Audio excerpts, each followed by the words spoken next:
Welcome back to News Geelong on this first Wednesday of January 2011.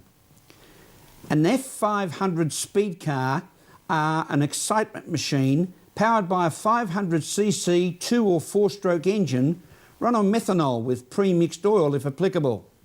Interestingly, petrol is illegal for safety reasons. With an average weight of 250 kilos, 1,000 millimetres long, 1,000 millimetres wide and a maximum height of 200 millimetres, Avalon Speedway always comes alive when the F500s hit the track. Just watching Ash Sinclair just working hard in the middle of the pack there too. Doing some very nice work. Contact. Oh! Big ride from Jai O'Keefe in the 55. You said contact as you took the in round number 2 of the Oval Express Formula 500 Series. Name's the same, different generation. Trevor Harding Jr. from Perth in WA. Mate, your dad's been on this series for so many years, and now you've finally came and conquered Avalon Raceway. Congratulations. Thank you, and thank you to Avalon Speedway and Oval Express magazine. It's been fantastic so far. Yeah, name's the same. I'm a little bit smaller.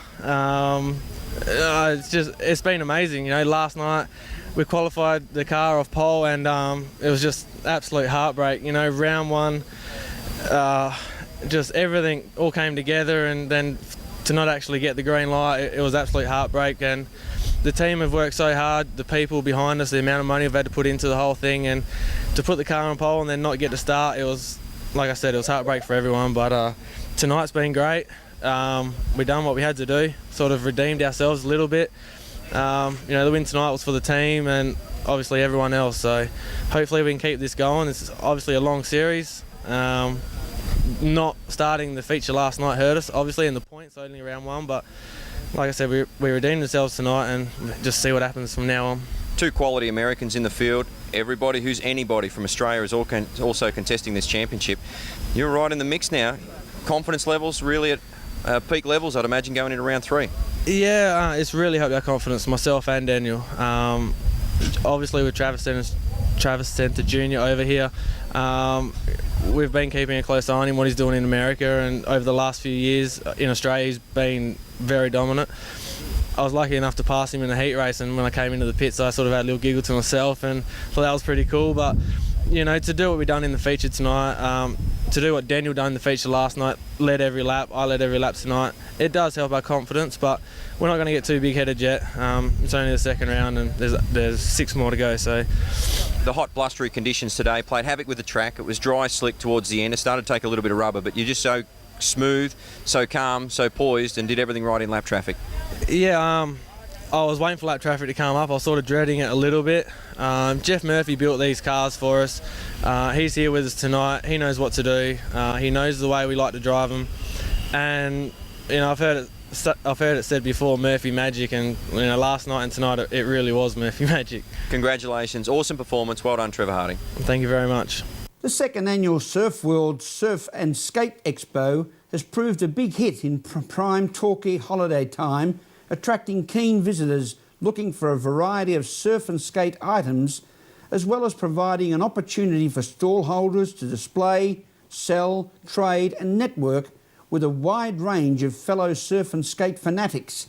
Ian Nichols reports. And it's all happening down on the surf coast here at Torquay at Surf World. It's the second annual Surf and Skateboard Expo. We've seen a huge range of surfboards, and we're going to talk with the event organiser, Bob Smith. That's correct, yes. We kicked it off last year and we had a magnificent response.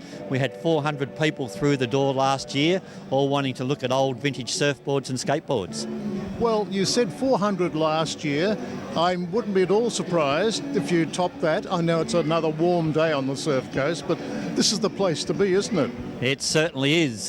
Torquay at summertime, there's probably about 35 to 40,000 people here, so we wanted to provide something for them to do in the middle of summer during their holidays. Now, for baby boomers like myself, a few woodies, different types of surfboards to those that exist today. I'm sure we'll find them right here.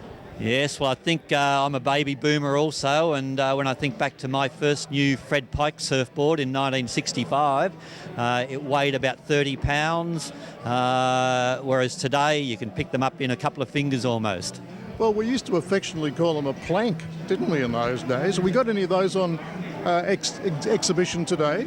Yes, I've seen quite a few planks, George Rice's, Clem Bell's, Fred Pike's, that are very, very popular and very collectible because they were made here in Victoria and also in Torquay.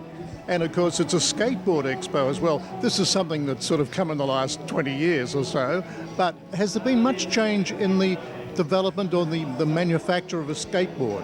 There certainly has. Like surfboards and like everything, things are continually evolving, improving. A lot of thought goes into them, so skateboards certainly fit that category also.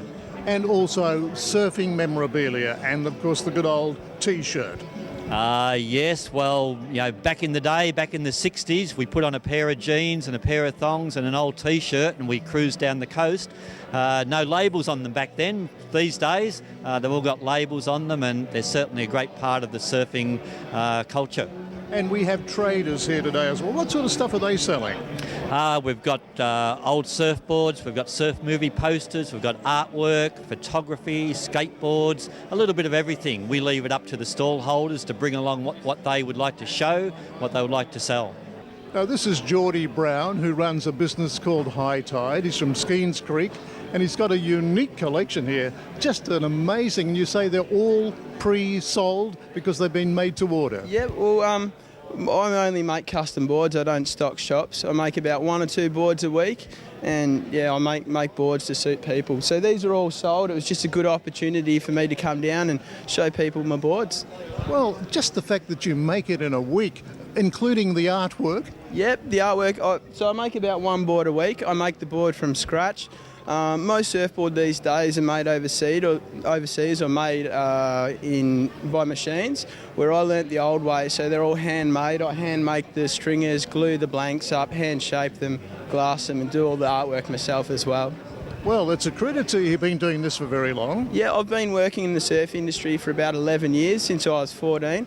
I left school when I was in year 9 and got a job actually around the corner. And I did a boat building apprenticeship, so I learned how to work with wood and fiberglass and all different materials.